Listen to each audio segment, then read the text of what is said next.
भारत ने सिंध तास मुआहदा मुअत्तल कर दिया। भारत में मौजूदा पाकिस्तानियों को मुल्क छोड़ने का हुक्म।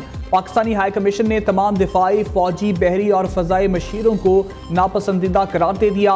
वाघा बॉर्डर और नई दिल्ली में पाकिस्तानी हाई कमीशन बंद करने का ऐलान। भारतीय वजारत खारजा की press conference. Pakistan high commission के अमले को भारत छोड़ने के लिए 7 दिन की मोहलत। तमाम पाकिस्तानियों के वीजे मुअत्तल। 48 घंटे में हिंदुस्तान छोड़ने का हुक्म। पाकिस्तान से भारतीय सफीर वापस बुलाने का ऐलान। भारतीय हाई कमीशन अमले की तादाद 1 मई तक 55 से कम करके 30 करने का इंदिया। भारत की पहलगाम फॉल्स फ्लैग ऑपरेशन की आड़ में पाकिस्तान के खिलाफ साजिश बेनकाब। मोदी सरकार खिते में जंग की आग भड़काने के दर पे। भारतीय फोर्सेस को अलर्ट रहने का हुक्म जारी कर दिया।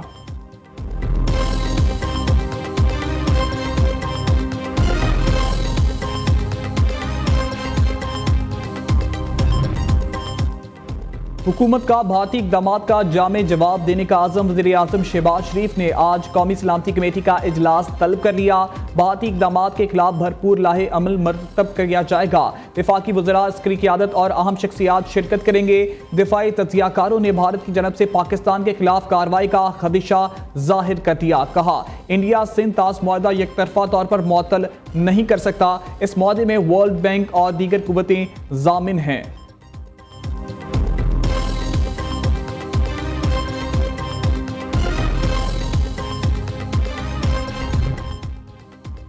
भारत की सफारती जारियत पर पाकिस्तानी दफ्तर खारजा मुतहरिक। सफारती ज़राए के मुताबिक दफ्तर खारजा में भारतीय सफारती जारियत पर मुशावरत जारी।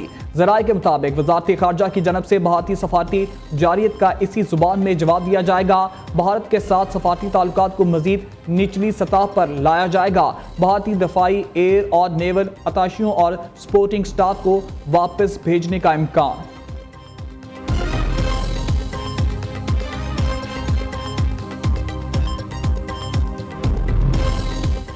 भारत तरीक़ेकार के मुताबिक सिंध तास मुआहदे का पाबंद है और पाकिस्तान भी। ख्वाजा आसिफ का ट्वीट। वज़ीर दिफा के मुताबिक सिंध तास मुआहदे की ये मुतल्लका शिकें हैं। इन शिकों की किसी तशरीह की ज़रूरत नहीं। इसमें मुआहदे में तरमीम और नए शिकों को डालने का तरीक़ेकार दर्ज है। भारत कई साल से मुख्तलिफ हीले बहानों से इस मुआहदे से मुनहरफ होने की कोशिशों में है। इस दहशतगर्दी के अफसोसनाक वाक़े को सिर्फ और सिर्फ अपनी एक पुरानी ख्वाहिश की तकमील के लिए इस्तेमाल कर रहा है। वज़ीर दिफा ने कहा, अभिनंदन तो याद होगा। पाकिस्तान भारत के किसी भी हमले का भरपूर जवाब देने की पोजीशन में है। भारत की सरपरस्ती में बलूचिस्तान में दहशतगर्दी हो रही है। TTP के ताने बाने भी भारत के साथ मिलते हैं। इसके कई सबूत मौजूद हैं।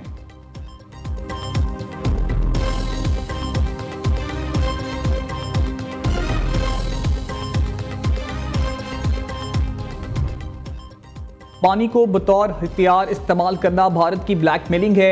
अगर हमसायों के खिलाफ भारत ऐसा कर सकता है तो हम क्यों नहीं कर सकते। चीन का भारतीय जारियत पर रद्द अमल। चीन के वज़ीर आबी वसाइल वांग शिनज़ई का कहना है, वक्त आ गया है कि वाज़े पानी की पॉलिसी तरतीब दी जाए और ऐसे स्ट्रेटेजिक इक़दाम किए जाए जो हमारे मुफादात का तहफ़्फ़ुज़ करें।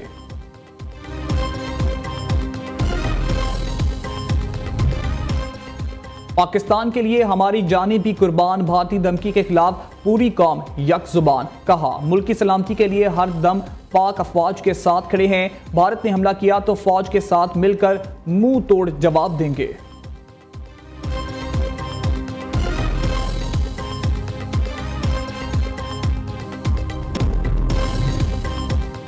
मकबूजा कश्मीर के अवाम ने पहलगाम साने का मोदी सरकार को ठहरा दिया। भारतीय मीडिया के प्रोपेगेंडे को भी मुस्तरद कर दिया। पहलगाम हमले पर श्रीनगर के अवाम ने सवालात उठा दिए। कहा, मकबूजा कश्मीर झूठा इलाका है। हमले के वक्त 7 लाख फौज कहाँ थी, क्या कर रही थी। ये हमला पहले फॉल्स फ्लैग ऑपरेशन जैसा है।